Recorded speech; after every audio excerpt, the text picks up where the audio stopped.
Assalamualaikum warahmatullahi wabarakatuh. Perkenalkan nama saya Karinova Fauzia dengan NIM A12 2022 06832. Pada kesempatan ini saya akan menjelaskan laporan capstone proyek kami yang berjudul Prediksi Tingkat Risiko Kesehatan Ibu Hamil menggunakan algoritma decision tree dengan studi kasus seperti dataset maternal health risk. Selanjutnya, rekan saya Anissa Firdaus Salsabila akan menjelaskan bagian implementasi kode di Jupyter Notebook, dan rekan saya Feby Lauran akan memaparkan proses pengembangan aplikasi web menggunakan Streamlit. Selanjutnya, untuk abstraknya, prediksi tingkat risiko kesehatan ibu hamil berbasis machine learning dengan menggunakan fitur-fitur seperti Edge, Stolic BP, Diastolic BP, BS, Body Temp, dan Heart Rate dapat membantu tenaga medis dalam melakukan screening dini dan mengambil keputusan yang lebih cepat. Untuk tujuannya, membangun model klasifikasi menggunakan algoritma decision tree untuk memprediksi tingkat risiko kesehatan ibu hamil, yaitu low risk, mid risk, dan high risk. Penelitian ini menggunakan algoritma decision tree dengan dataset maternal health risk.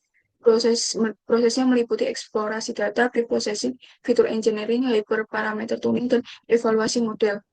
Model decision tree yang dikembangkan dengan grid search CV mencapai akurasi 76,09% pada data testing.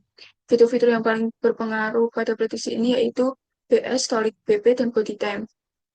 Selanjutnya, untuk latar belakangnya, prediksi tingkat risiko kesehatan ibu hamil berdasarkan parameter fisiologi seperti Edge, Stolic BP, Diastolic BP, BS, Body Time, dan Heart Rate memiliki berbagai aplikasi penting dalam dunia nyata.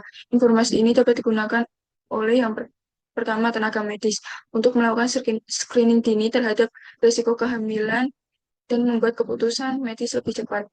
Yang kedua, puskesmas dan fasilitas kesehatan untuk memantau ibu hamil dan mengelompokkan ibu hamil ke dalam kategori risiko yaitu low risk, mid risk, dan high risk. Yang ketiga, Kementerian Kesehatan untuk mendukung kebijakan penurunan angka kematian ibu dengan pendekatan data-driven. Yang keempat, peneliti dan akademisi untuk memahami keterkaitan antara fitur-fitur dan risiko kehamilan. Dengan menggunakan algoritma machine learning, data tersebut dapat dianalisis untuk mengelompokkan risiko ke dalam 3 kategori, yaitu low risk, mid risk, dan high risk. Penelitian ini menggunakan dataset maternal health risk dari UJI Machine Learning Repository yang berisi 1014 records dan 6 fitur yang bertipe data numerik dan satu target klasifikasi yaitu risk level. Selanjutnya, rumusan masalah. Yang pertama, bagaimana mengembangkan model klasifikasi berbasis machine learning yang dapat memprediksi tingkat risiko kesehatan ibu hamil. Yang kedua, fitur apa yang berpengaruh terhadap hasil prediksi tingkat risiko kehamilan. Yang ketiga, bagaimana model klasifikasi yang dikembangkan dapat diimplementasikan ke dalam bentuk aplikasi yang bersifat user-friendly. Yang selanjutnya, tujuan penelitian. Tujuan umumnya yaitu mengembangkan sistem prediksi tingkat risiko kesehatan ibu hamil berbasis machine learning yang dapat mengklasifikasikan risiko ke dalam 3 kategori, yaitu low risk, mid risk, dan high risk.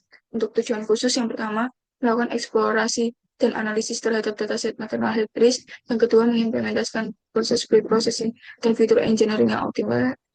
Yang ketiga, membangun model klasifikasi risiko kehamilan menggunakan algoritma machine learning seperti decision tree dan melakukan tuning hyperparameter untuk mendapatkan performa terbaik. Yang keempat, mengevaluasi performa model menggunakan metrik evaluasi seperti akurasi, presisi, recall, dan advanced score untuk masing-masing kelas risiko. Yang kelima, mengimplementasikan model dalam aplikasi web menggunakan Streamlit.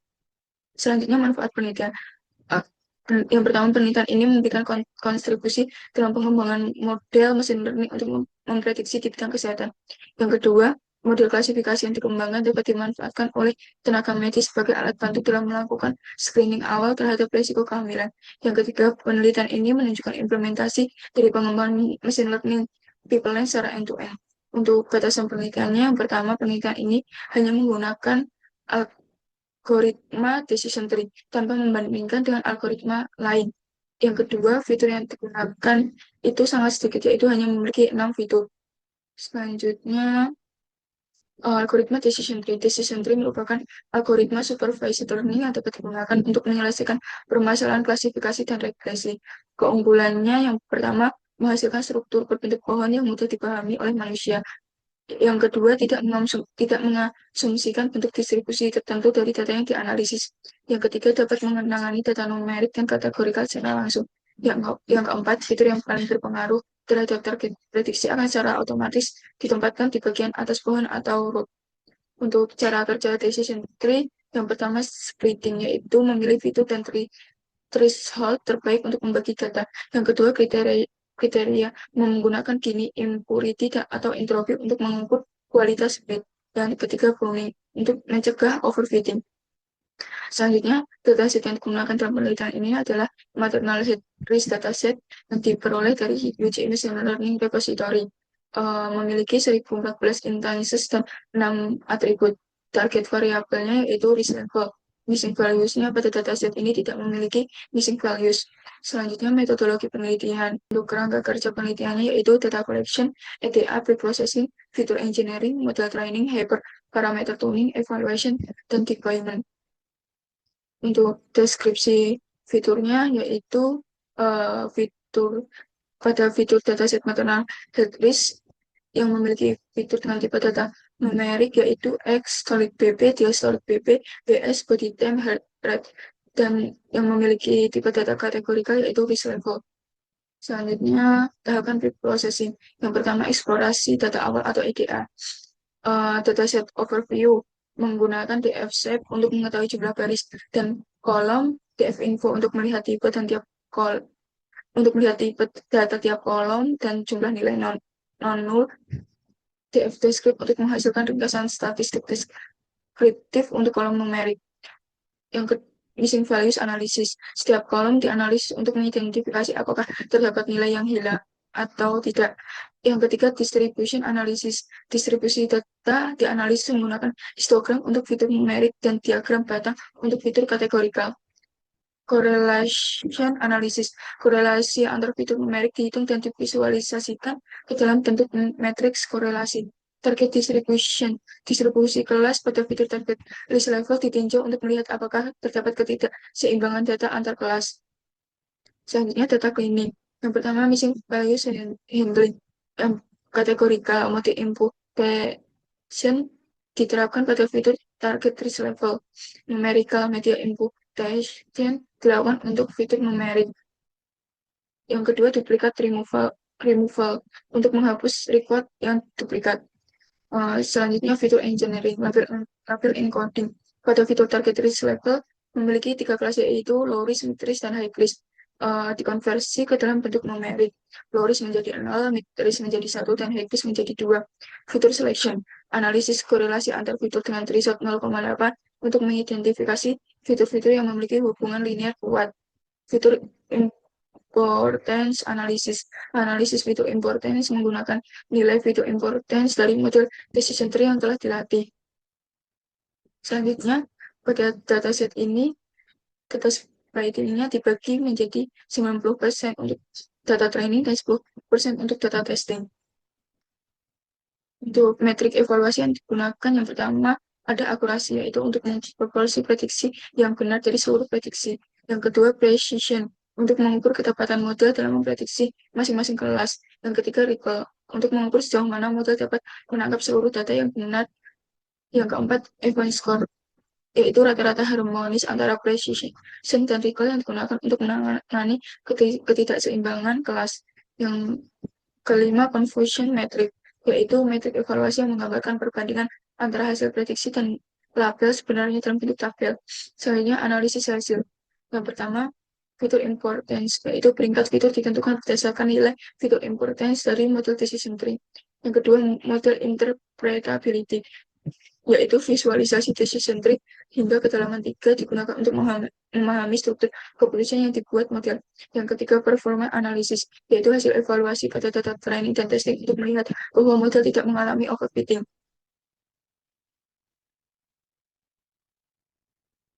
Selanjutnya, Streamlit arsitektur front end.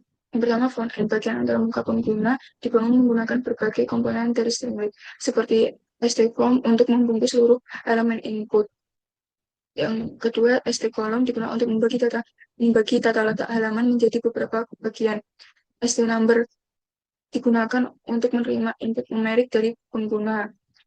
Visualisasi interaktif menggunakan Plotly Graph Objects untuk Gauge Cards yang menampilkan tingkat kepercayaan hasil prediksi dalam bentuk jarum indikator. Yang kedua, back-end. Di sisi back-end, aplikasi menggunakan pustaka Joblib untuk memuat model decision tree yang telah dilatih sebelumnya.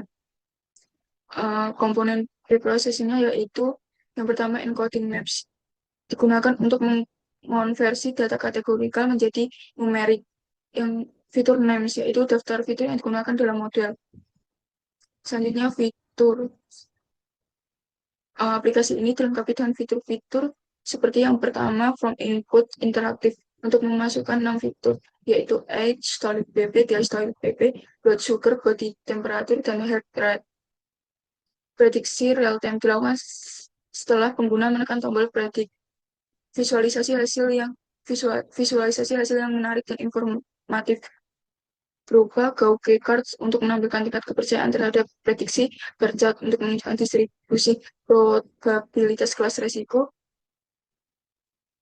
fungsi ekspor yaitu tombol ekspor kelas result yang memungkinkan pengguna mengunduh hasil prediksi terakhir dalam format JSON. Tombol reset digunakan untuk mengembalikan nilai input ke kondisi awal. Selanjutnya deployment fitur input valid. Yang pertama input validation. Validasi dilakukan untuk memastikan bahwa semua input numerik dari pengguna berada dalam rentang yang wajar. Yang kedua model loading untuk meningkatkan efisiensi dan mengurangi waktu pemrosesan. Yang ketiga visualization, yaitu hasil prediksi ditampilkan menggunakan plot tree. Yang pertama ada gauge chart, yaitu menampilkan tingkat kepercayaan model terhadap prediksi kelas risiko. Yang kedua bar chart, yaitu menampilkan probability distribution untuk menunjukkan seberapa besar kemungkinan masing-masing kelas risiko. Yang ketiga horizontal bar chart, yaitu menampilkan fitur importance yang berfungsi untuk menggambarkan pengaruh relatif dari masing-masing fitur terhadap keputusan model. Yang keempat, export function. Aplikasi menyediakan fitur ekspor hasil prediksi yang memungkinkan pengguna mengunduh data hasil prediksi terakhir dalam format file JSON. Selanjutnya, hasil dan pembahasan. Dataset overview. Dataset awal terdiri dari 1015 baris dan 7 kolom, dengan semua kolom bertipe objek. Kolom-kolom tersebut yaitu ada age, solid BP, dia solid BP, BS, body time, heart rate, dan kolom target yaitu risk level. Selanjutnya, missing values analysis. Tidak ditemukan missing pada dataset ini, tidak ditemukan nilai yang hilang. Selanjutnya, fitur distribution. Visualisasi distribusi fitur dilakukan menggunakan histogram sebagaimana ditampilkan pada gambar numerik histogram.png. Pada fitur target risk level menunjukkan distribusinya cukup berimbang dengan low risk sekitar 40%, mid risk 33%, dan high risk 27%. Selanjutnya, correlation analysis. Analisis korelasi antar fitur numerik dilakukan menggunakan heat map untuk memahami hubungan linier antara variabel sebelum dilakukan proses lebih lanjut. Selanjutnya, hasil pre-processing data cleaning result original shape 1015 after cleaning masih tetap sama yaitu 1015, menunjukkan bahwa tidak ada data duplikat atau missing values. Selanjutnya fitur engineering result. Yang pertama encoding. Fitur kategori yaitu target dengan variabel risk level diubah menjadi numerik yaitu low risk menjadi 0, mid risk menjadi 1, dan high risk menjadi 2. Final fitur set dataset final untuk pemodelan terdiri dari 7 fitur inputan yaitu age, solid BP, dia solid BP, BS, body time, heart rate, dan risk level. Untuk hasil model training yang pertama hyperparameter optimization. Hasil optimasi menggunakan research CV menunjukkan parameter terbaik untuk model decision tree yaitu kriterion Gini, max step 5, min sample split 1, min sample split 2.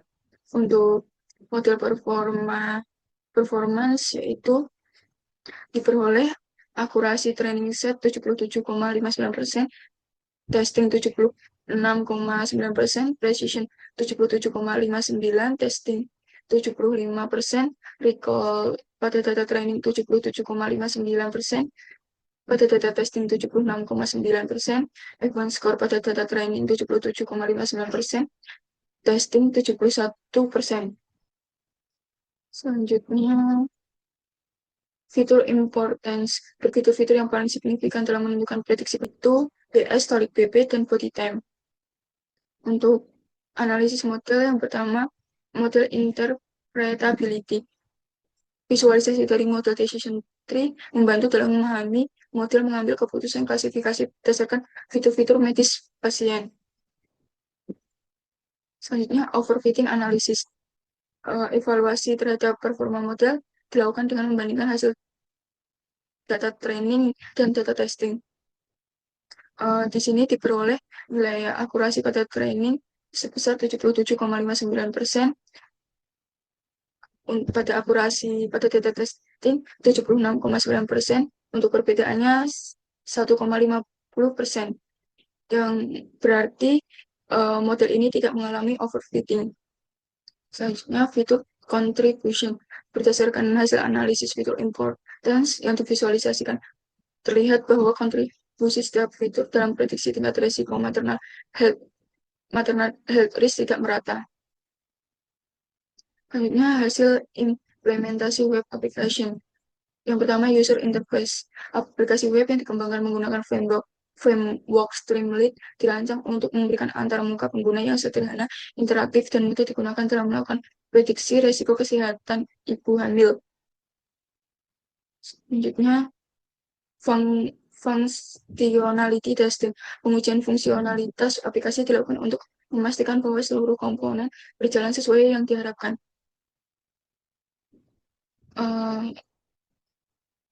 Pengujian ini meliputi validasi input, pemrosesan prediksi, pengaturan ulang input, dan ekspor hasil prediksi.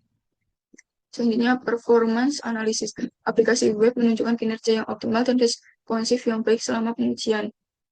Pembuatan model prediksi beserta komponen penting seperti encoding maps dan fitur names dari file job brief telah dioptimalkan dengan penggunaan mekanisme judging dari Streamlit. Selanjutnya, kesimpulannya, yang pertama, model decision tree yang dikembangkan setelah optimasi hyperparameter mencapai akurasi sebesar 76,9% pada data testing dan 77,59% pada data training. Model ini menunjukkan perbedaan selisih akurasi yang kecil, menunjukkan bahwa model tidak mengalami overfitting untuk prediksi tingkat risiko kehamilan. Yang kedua, fitur yang paling berpengaruh terhadap prediksi tingkat risiko kehamilan yaitu BS Stochastic BP body time. Temuan ini sejalan dengan pengumuman medis bahwa kadar gula darah, tekanan darah, dan suhu tubuh merupakan indikator penting dalam menentukan kondisi kesehatan ibu hamil. Yang ketiga, implementation sukses. Yang kedua, fitur yang paling berpengaruh terhadap prediksi tingkat risiko kehamilan yaitu BS Stochastic BP body time. Temuan ini sejalan dengan pemahaman medis bahwa kadar gula darah, tekanan darah, dan suhu tubuh merupakan indikator penting dalam menentukan kondisi kesehatan ibu hamil. Yang ketiga, penelitian ini berhasil mengimplementasikan end-to-end machine learning pipeline, mulai dari akuisisi dan pembersihan data, eksplorasi data, fitur engineering, training model, evaluasi, dan deployment. Yang keempat, aplikasi prediksi risiko kehamilan memiliki nilai praktis dalam mendukung layanan kesehatan ibu dan anak, terutama di wilayah yang memiliki keterbatasan akses terhadap pemeriksaan laboratorium. Sebagai alat bantu screening awal, sistem ini dapat membantu tenaga medis dalam mengidentifikasi ibu hamil dengan risiko tinggi secara cepat.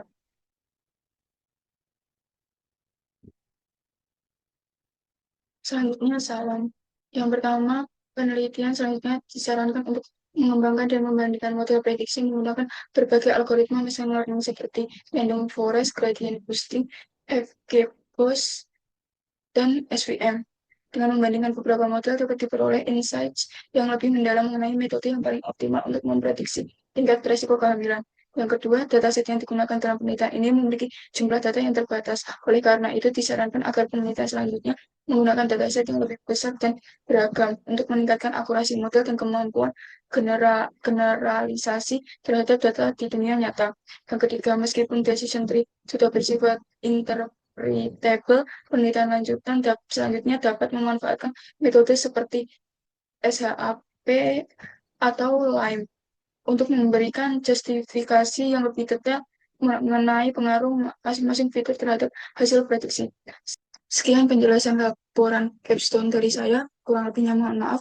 Wassalamualaikum warahmatullahi wabarakatuh. Halo, perkenalkan nama saya Anissa Firda Salsabila dengan NIM A12 2022 066801. Di sini saya akan menjelaskan kode dengan nama klasifikasi dengan ekstensi IPYNB. Di sini saya akan menjelaskan kode di mana kode ini dibangun pertama kali untuk menyelesaikan tugas ujian akhir semester mata kuliah manajemen Big Data. Pada kode ini, kami akan membangun sebuah model machine learning untuk memprediksi tingkat risiko kesehatan ibu hamil. Untuk tahap pertama, kita akan memulai persiapan. Kita akan mengimport library atau pustaka yang kita butuhkan seperti Pandas, NumPy, Matplotlib, Seaborn, Joblib, dan juga Skylab. Di sini juga ada random seed agar hasil eksperimen kita konsisten dan bisa diulang. Selanjutnya, langkah pertama adalah memuat dan memahami data, atau yang biasa disebut dengan Exploratory Data Analysis atau EDA. Kita akan memuat dataset resiko kesehatan ibu hamil, lalu melakukan beberapa pemeriksaan dasar seperti melihat ukuran data, tipe data setiap kolom, serta statistik ringkasan mencari data yang hilang dan melihat distribusi dari target kita. Dapat dilihat pada hasil di sini dataset overview, dataset yang kami gunakan barisnya berjumlah 1014 dengan 7 kolom. Indeksnya mulai dari 0 hingga 1013. Untuk kolomnya dimulai dari angka 0 hingga angka 6 dengan nama kolom ada age, systolic BP, diastolic BP, BS, body temp, heart rate, hingga risk level yang menjadi target. Selanjutnya untuk tipenya ada integer, float, dan objek. Untuk deskriptif statistiknya di sini ada mulai dari age hingga body temp, lalu ada keterangan jumlah data, rata-rata data, standar deviasi, dan minimal. Contohnya pada kolom age. Jumlah datanya ada 1014 dengan rata-rata 29, usianya 29, standarnya 13, dan minimalnya 10 untuk dataset ini. Selanjutnya ada juga risk level yang terdiri dari isi risk level ada terdiri dari low risk, mid risk, dan high risk. Untuk total data 1014 ini total low risk adalah sekitar 40%, untuk mid risk 33%, dan high risk sekitar 26%. Selanjutnya, agar lebih mudah dipahami, sekarang kita akan memvisualisasikan data. Pada tahap 2 ini, kita akan membuat 3 jenis plot, yaitu histogram untuk melihat sebaran data numerik, bar plot untuk melihat frekuensi data kategorikal, dan yang terakhir ada heat map, korelasi untuk melihat seberapa kuat hubungan antara variabel. Di sini dapat terlihat yang pertama ada data visualisasi, yaitu yang pertama ada ini histogram untuk variabel numerik, ada age. Age di sini umur pada dataset ini umur dimulai dari umur 10 hingga 70 dengan umur paling banyak sekitar dari mulai umur 20 hingga 30-an. Untuk systolic BP di sini terbanyak ada pada 120 yang mengartikan ini normal. Selanjutnya untuk diastolic BP persebarannya cukup luas, tetapi untuk angka yang paling tinggi ada di 80, ini pun normal. Untuk BS atau kadar gula darah rentannya mulai dari 6 hingga 8. Ini yang artinya adalah gula darahnya mulai dari rendah hingga ke normal juga. Untuk body temp di sini paling banyak dan sangat banyak ada di 98. Kemungkinan ini satuannya Fahrenheit. Untuk body tempnya 98 sangat normal. Lalu untuk heart rate-nya rentannya mulai dari 60, 60 pun sangat kecil, 60 hingga 80 yang berarti normal. Selanjutnya distribusi of risk level. Di sini ada low risk, mid risk, dan high risk. Untuk low risk-nya datanya ada sekitar 400. Untuk mid risk-nya ada 320-an. Untuk high risk ada 270. Selanjutnya ada correlation metric of numeric features. Di sini kita akan melihat correlation metric. Di sini ada warna merah dengan angka 1, berarti semakin merah warnanya, maka semakin positif. Sedangkan warnanya yang biru, maka menunjukkan korelasi yang negatif. Di sini misalkan ada kolom systolic BP dengan diastolic BP yang correlation metricnya bernilai 0,79. Berarti ini correlation metricnya positif. Yang artinya apabila systolic BP naik, kemungkinan besar diastolic BP-nya pun akan naik. Beda halnya jika kolom body temp dengan heart rate yang correlation matrix-nya sekitar 0,099. Ini merupakan correlation matrix yang negatif. Artinya antara body temp dan heart rate hampir tidak ada kayak sangkut paut gitu, nggak ada hubungannya. Oke, selanjutnya kualitas model sangat bergantung pada kualitas data. Pada tahap ketiga ini, kita akan melakukan data cleaning. Kita akan menangani data yang hilang dan mengisinya menggunakan nilai median untuk angka dan modus untuk teks. Setelah itu, kita juga akan mencari data dan menghapus baris data yang terduplikasi. Di sini dapat dilihat bahwa data cleaning bekerja untuk number of duplicate atau dari data set ini ditemukan data terduplikasi sekitar 562 dan setelah di-remove atau dibersihkan, data menjadi 452. Oke, lanjut. Pada tahap ini, fitur engineering dan encoding. Jadi, model machine learning hanya mengerti angka, bukan teks. Oleh karena itu, kita perlu melakukan proses encoding. Di sini, kita mengubah kolom target yaitu risk level, yang terdiri dari low risk, mid risk, dan high risk, menjadi representasi angka, yaitu low risk dengan angka 0, mid risk angka 1, dan high risk angka 2. Ini adalah langkah krusial agar data bisa diproses oleh model. Dapat dilihat bahwa hasil dari kode berikut menghasilkan low risk bernilai 0, mid risk 1, dan high risk-nya 2. Setelah semua data menjadi numerik, kita bisa melihat kembali heatmap korelasi. Kali ini kita bisa melihat hubungan antara semua fitur termasuk hubungan antara fitur-fitur input dan variabel target kita, yaitu risk level. Dapat dilihat di sini ada mulai dari age hingga risk level dan age hingga risk level. Untuk correlation metric yang berwarna merah berarti positif, sedangkan yang warna hijau maka negatif. Misalkan di sini ada BS atau kadar gula darah dengan risk level dengan correlation metric 0,55. Di sini berarti kadar gula darah sangat berpengaruh untuk resiko ibu hamil. Sedangkan misalkan ada age dengan heart rate yang berkorelasi metric dengan risk level 0,18, di sini berarti dua kolom ini kurang berpengaruh untuk resiko. Selanjutnya, ada fitur selection. Tujuan pada proses keenam ini adalah untuk memilih fitur yang paling penting dan membuang yang kurang relevan. Di sini kita akan membuang fitur yang memiliki korelasi yang sangat tinggi satu sama lain karena informasinya cenderung tumpang tindih atau redundan. Ini membantu model menjadi lebih efisien. Dapat dilihat di sini setelah final correlation matrix-nya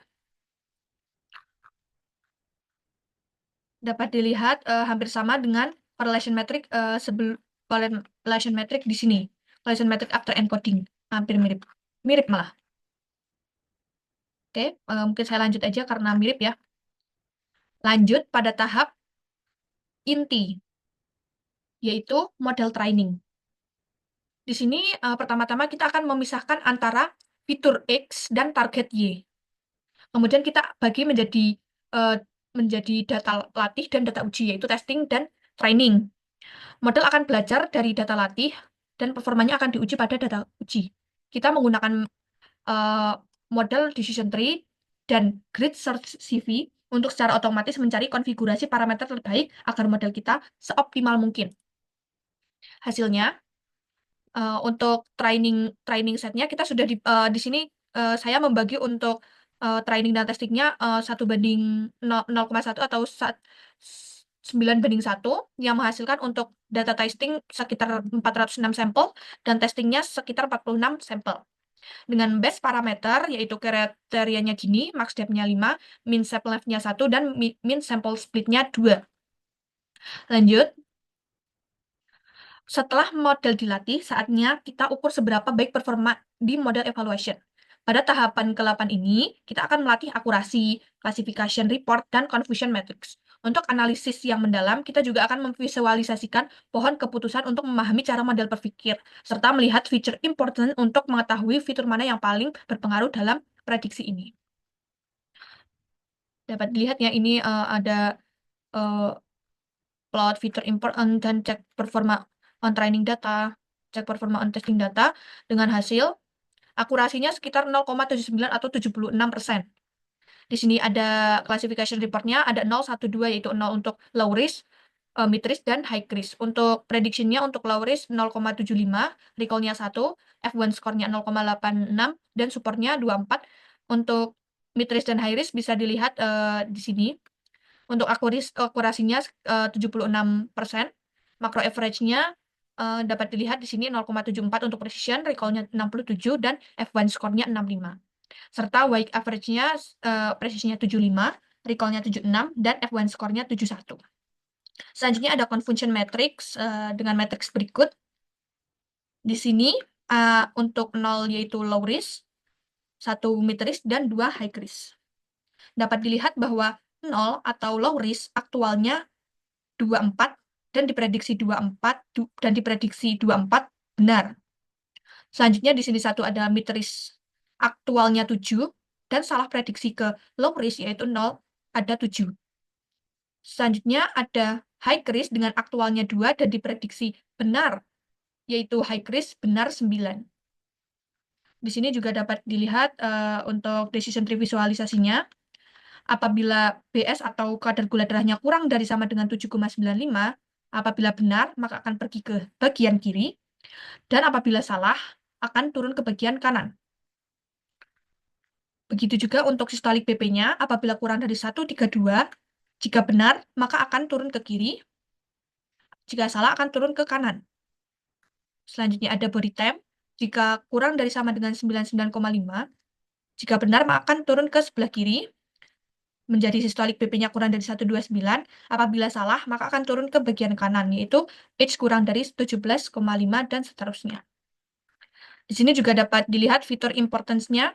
Untuk fitur yang paling berpengaruh di sini adalah BS atau kadar gula darah, sangat berpengaruh untuk memprediksi resiko ibu hamil. Sedangkan untuk heart rate atau detak jantung, sangat tidak berpengaruh, sama sekali tidak berpengaruh.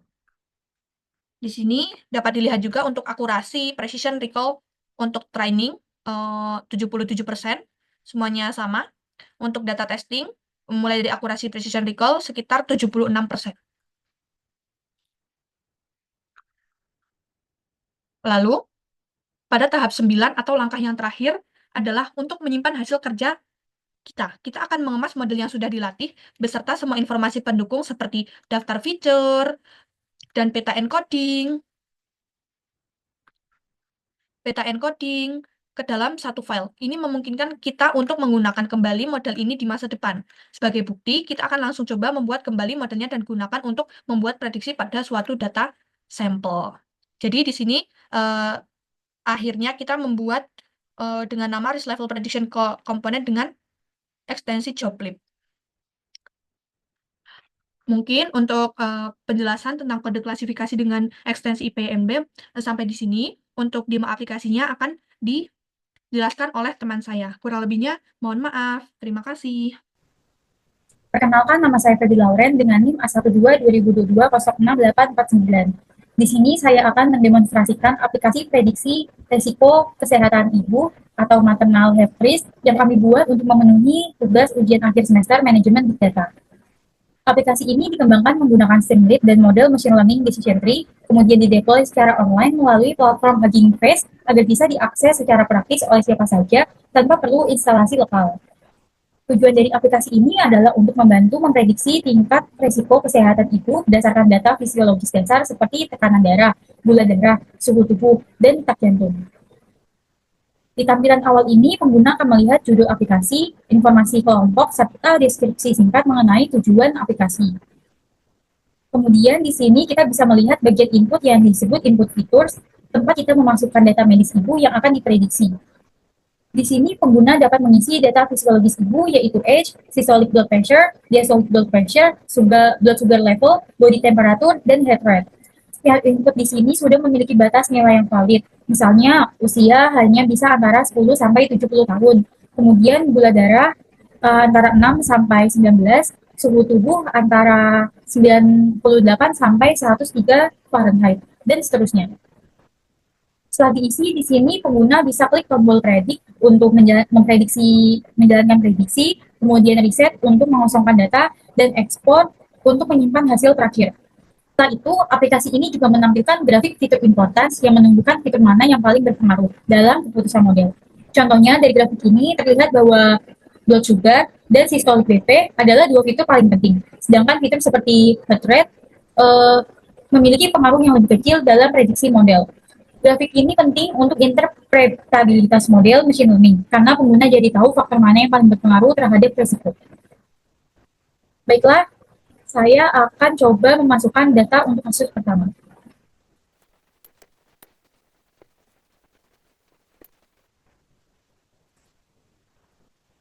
Di sini hasilnya menunjukkan predicted risk yaitu low risk, dengan confidence sekitar 68,2%. Confidence level sebesar 68% ini berarti model cukup yakin bahwa kondisi ibu masuk dalam kategori low risk karena probabilitasnya paling tinggi dibanding dua kategori lainnya. Low risk ini artinya kondisi ibu dalam keadaan normal dan sehat, tidak ada tanda-tanda yang menunjukkan adanya risiko kesehatan yang mengkhawatirkan. Kemudian di sini juga ada grafik batang yang berjudul Risk Class Distribution. Grafik ini menunjukkan distribusi probabilitas atau kemungkinan dari setiap kategori risiko. Contohnya di sini menunjukkan bahwa nilai low risk memiliki probabilitas tertinggi yaitu sekitar 0,68 atau 68%, diikuti oleh mid risk yaitu 0,27 atau 27% dan high risk sekitar 0,04 atau sekitar 4%. Baiklah, saya akan coba memasukkan data kedua.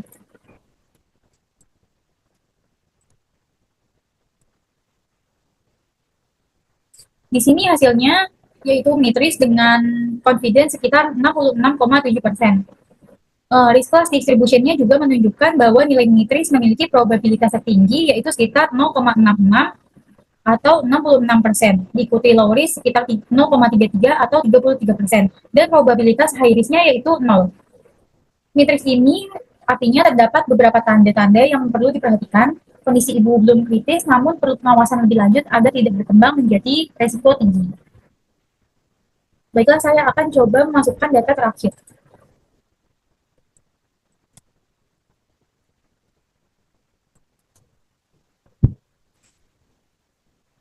Di sini hasilnya predicted risk yaitu high risk, dengan confidence sebesar 100%. Risk class distribution-nya juga menunjukkan bahwa high risk memiliki probabilitas 1 atau 100%, yang menunjukkan bahwa model sangat yakin kondisi input yang dimasukkan termasuk kategori high risk dan tidak ada kemungkinan untuk masuk ke kategori mid risk maupun low risk. High risk ini menunjukkan bahwa adanya gejala atau nilai abnormal yang sangat signifikan. Kondisi ini membutuhkan perhatian medis segera agar tidak berdampak buruk pada ibu dan janin. Kemudian di sini kita bisa klik export last result, kemudian download prediction result. Maka aplikasi akan mengunduh file berformat JSON. Saat kita buka, di sini menampilkan hasil lengkap dari prediksi. Misalnya di sini timestamp adalah tanggal dan jam saat kita melakukan prediksi. Kemudian input data ini adalah nilai-nilai yang tadi kita inputkan ke dalam aplikasi. Kemudian prediction class itu adalah hasil klasifikasi model. Confidence yaitu keyakinan model terhadap prediksi tersebut dalam bentuk desimal, dan yang terakhir raw prediction ini adalah nilai numerik dari kelas prediksi, di mana 0 adalah low risk, 1 adalah mid risk, dan 2 ini adalah high risk. Demikianlah demo aplikasi prediksi risiko kesehatan ibu berbasis Streamlit. Semoga aplikasi ini dapat membantu dalam proses prediksi risiko secara tepat dan sederhana. Terima kasih telah menyaksikan, semoga bermanfaat. Wassalamualaikum warahmatullahi wabarakatuh.